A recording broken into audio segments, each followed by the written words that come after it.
give me a second. Ugh. Hang on, that wasn't self-aware enough. Much better. Anyway, now that I've conveyed my sad emotions, what I wanted to talk about today is how I wish things were different. And what I mean by that is I wish things were different with Call of Duty Zombies at the moment. What I mean by that is I wish the ETH storyline wasn't ending in Black Ops 4. I wish the Chaos storyline didn't start in Black Ops 4. And I wish things that didn't need to be changed weren't changed. In this video, I'm not necessarily going to talk about things we don't have, such as factions and entirely original maps for the ETH storyline. However, one of the topics I'd like to talk about could be considered to be about things we don't have, so I'll address that first. Now before I start, I'm just going to say this is all my own opinion, and if you disagree with anything that I say, I'd love to start a discussion on my Discord server. Yes, it's a plug, you get over it. Okay, so the first thing I'd like to talk about are necessary changes. Now I understand that Treyarch can't release the exact same game every year, but there are 4 main changes to Black Ops 4 that I just feel were completely unwarranted. Now throughout this video I'm probably going to be saying in my own opinion quite a lot, so just bear with me please.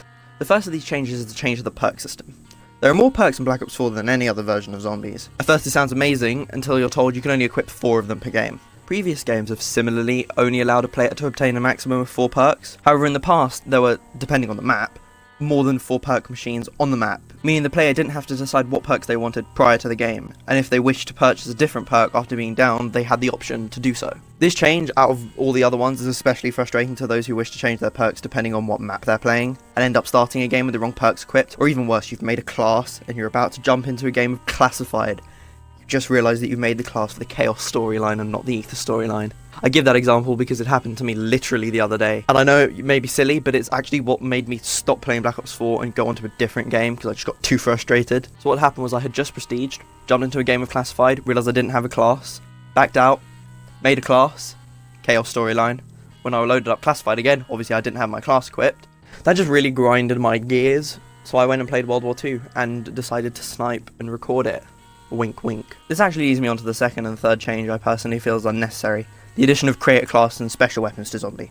There isn't much to explain about these 2 points as they're quite self-explanatory. All I feel I need to say is that part of the fun of Zombies is spawning in with your pistol, 4 grenades and 500 points to your name. In Black Ops 4, you have the option to spawn in with one of the best weapons in the game, the Mog 12, Wraith Fire Grenade, and a special weapon. I'm not trying to say we shouldn't have special weapons in Zombies separate from wonder weapons, but I think they should be earned by completing a short quest, or even just available from the mystery box, similar to Black Ops 3 special weapons. And when it comes down to spawning in with different weaponry, I personally feel as if it fits more into custom mutations, and arguably rush mode, than classic games. The final change I feel the game would be better without is the change to the point system. Again, not much to explain about this one, but if you hadn't noticed, you'll no longer earn 10 points for each successful shot you land on a zombie, and instead are rewarded 30 points for dealing a specific amount of damage to the zombie. Not the biggest change in the world, but it does make gathering points in the early rounds difficult. From here on out, I won't be talking about issues with the game, I'll be talking more about how things have worked out for Black Ops 4, and how, once again, I wish things were different. Okay, probably going to be an unpopular opinion. I think it was a poor decision to introduce the Chaos storyline prior to concluding the Ether. For the same reason you don't start watching one film halfway through watching another, especially if what you were initially watching is at one of the most suspenseful moments. Okay, enough with these analogies, but I hope you know what I mean. The Zombies community was so eager to find out what happened to our beloved premise characters after Blood of the Dead. Craig Houston and Jason Blundell had us on the edge of our seats with the Classified ending. Then, on December 11th, they released Dead of the Night, the first post-launch map for Black Ops 4, with hardly any advertising.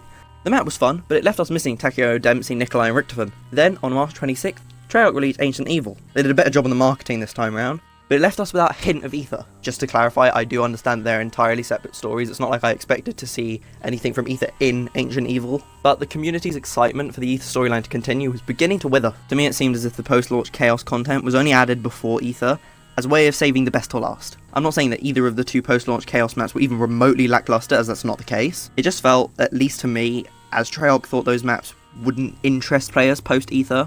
Which if that's the case, presuming Chaos as a storyline will be following throughout the next Treyarch games, looks worrying. Just to clarify, I'm in no way saying that the Chaos storyline does not interest me and or the developers do not care for their own game, as by watching any interview or live stream with any Treyarch developer it's evident that's not the case. Okay, final topic. If you made it this far, you may as well stick around to the end. So, I think it's unfortunate that the Ether storyline is concluding in Black Ops 4 for a couple of reasons. One of which is that of zombies fatigue. If you don't know, zombies fatigue is exactly what it says on the tin. People getting tired of zombies. We haven't had a break from zombies since early 2015 with Exo Zombies, followed by Black Ops 3, then Infinite Warfare, World War II, and currently Black Ops 4. Who could blame Activision though? The last time we didn't get zombies, well, you could say it upset people quite a bit. First look, Exo Survival. Now, with Modern Warfare offering us a break from zombies this year, swiftly followed by Treyarch's 2020 release that will most definitely see the return of zombies mode, I can't stop thinking about how much more hyped up the zombies community would be for the end of Ether if it came after Modern Warfare. Zombies fatigue would likely be gone, we'd be getting a Treyarch game built off of the feedback from Black Ops 4. It would be what Black Ops 4 should have been, the next step forward from Black Ops 3, not back. Another reason I'd like to see Ether's return over Chaos is because of how it started. You could argue this point comes from nostalgia, partly yes, but I think it's still valid. In 2008, Nacht der Untoten was playable at the end of the World at War campaign. You'd load up into the building from the airfield takeover mission, limitless rounds of the undead would flood into the building, while playing you knew you weren't going to outlive them, but it was still fun. I personally remember hearing all about if you got to round 100, the lights would go off. I knew I'd never get there. I got to like round 12 and thought I was the best zombies player out there, but the thought of there being something more hidden in the mode excited me beyond words. A few months later, Verrückt came out. Same thing, surviving rounds of walking corpses is still just as fun. However, there was a hand on the power switch. Whose hand? No one knew.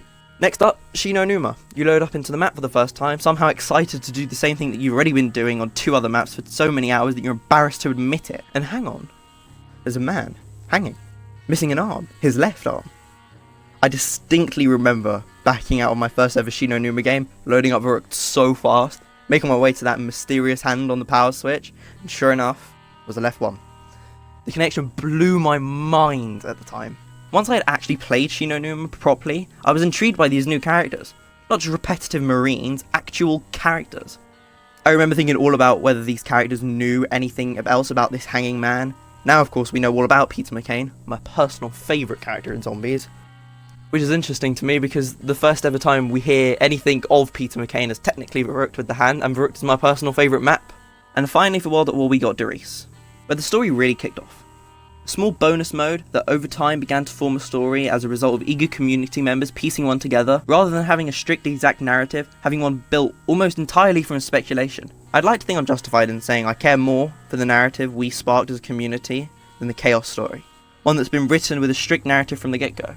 Now I understand Craig Houston's still writing it and he's a god when it comes to writing these things, but with Chaos story there's barely any room for interpretation, and I know Ether isn't as much about theory work as it used to be, but that'll always be where it started. Now I feel like I need to clarify that I don't dislike the Chaos story one bit. Mythology interests me greatly, and therefore does the Chaos story. I'm excited to see where it takes us in future maps, and how the story unfolds. That said, Ether holds a special place in my heart.